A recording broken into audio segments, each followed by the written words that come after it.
सबसे पहले मेरा सुझाव है कि इस वीडियो को आखिर तक देखने से पहले अपनी राय कमेंट सेक्शंस में मत लिखना और आज अपने सारे वहम यहाँ से दूर कर कर ही आगे बढ़ना। आज अगर कोई ये बोल पा रहा है कि सिख अलग धर्म नहीं है तो इसमें गलती सिर्फ और सिर्फ सिखों की है। हर दूसरा इंसान हाथ में कड़ा पाकर और पंजाबी बोलकर खुद को सिख बुलवाता है, जबकि गुरु गोबिंद सिंह जी ने साफ साफ ये बात कह दी थी कि जब लग खालसा रहे नियारा तब लग तेज दियो मैं सारा, जब एक गए विपरण की रीत मैं ना करो इनकी प्रतीत। मतलब जैसे ही मेरे बताए हुए हुक्म से कोई सिख हटकर चलेगा उसे मैं अपना सिख नहीं मानूंगा, और जिसके सर से गुरु का हाथ उठ जाए उसके वजूद पे सवाल उठेंगे ही उठेंगे, जो आज उठते हुए नजर भी आ रहे हैं। कभी देखा है किसी निहंग सिंह को जाकर कोई बोल दे कि तुम अलग धर्म नहीं हो?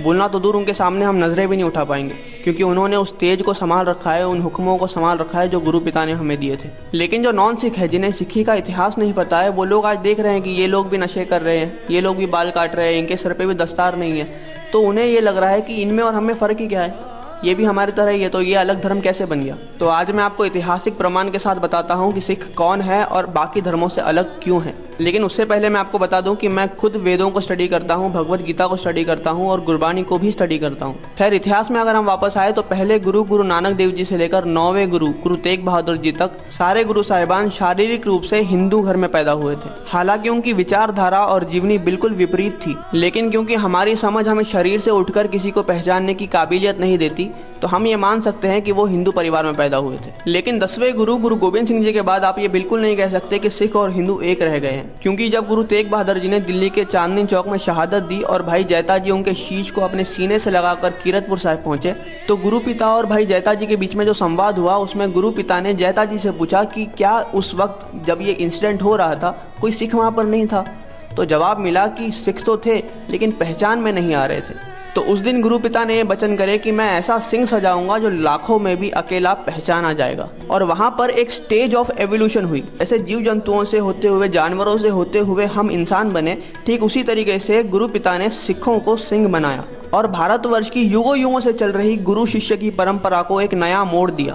पहले ऐसा होता था कि जो राजा होता था वो युद्ध कला में, क्षत्रिय धर्म में निपुण होता था और ज्ञान के लिए वो एक गुरु धारण करता था। गुरु पिता ने जो सिंह बनाया उसे राजा योगी कहा गया, जो हर राजनीति, धर्म और ज्ञान का जानकार भी होगा, लेकिन राजाओं की तरह युद्ध कला, क्षत्रिय धर्म में भी निपुण होगा, जिसका कोई भी शारीरिक गुरु नहीं होगा, जो किसी भी साकार की पूजा नहीं करेगा, आदर सारे धर्मों का करेगा, लेकिन वो खुद में पूर्ण होगा। क्षत्रिय धर्म, राजनीतिक धर्म और परमार्थ का जो एक संगम होगा वो होगा एक सिख।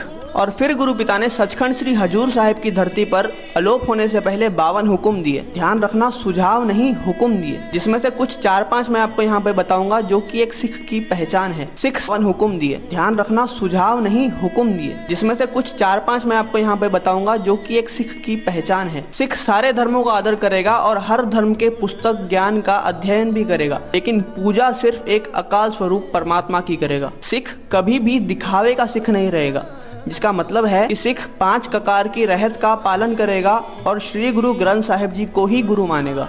एक सिख शस्त्र विद्या और घोड़सवारी का अभ्यासी होगा। सिख अपनी जान तली पर रखकर भी धर्म और मजलूमों की रक्षा के लिए खड़ा होगा, और उन सिद्धांतों पर चलने वाले ही वो सिख थे जिन्होंने इस देश की आजादी में 90% शहीदी का कंट्रीब्यूशन दिया, जिन्होंने दिल्ली फतेह करके उस लाल किले के सिंहासन को हरिमंदिर साहिब तक घसीटा था। वही सिख जिनके राज को ब्रिटिशर्स आखिर तक कॉलोनाइज नहीं कर पाए थे, जो मुश्किल वक्त में मदद का हाथ बढ़ाने से पहले धर्म और देश की बाउंड्रीज नहीं पूछता। जब हमारे आराध्य अलग है, हमारे रहन सहन अलग है, हमारी मान्यताएं भी अलग है, तो हमारी पहचान एक कैसे हो सकती है? क्योंकि अगर हमारी पहचान एक होती तो सारे पंडितों के जनेऊ उतारे जा चुके होते और इस देश में धर्म का नामो निशान तक नहीं बचता।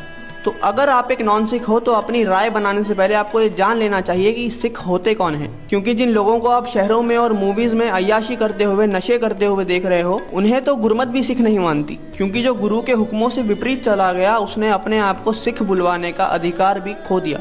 तो उन्हें देखकर पूरे सिख धर्म की गलत मान्यता बनाने के बजाय उन्हें जाकर बोल दीजिए कि you are not a Sikh. Waheguru ji का खालसा, वाहिगुरु जी की फतेह।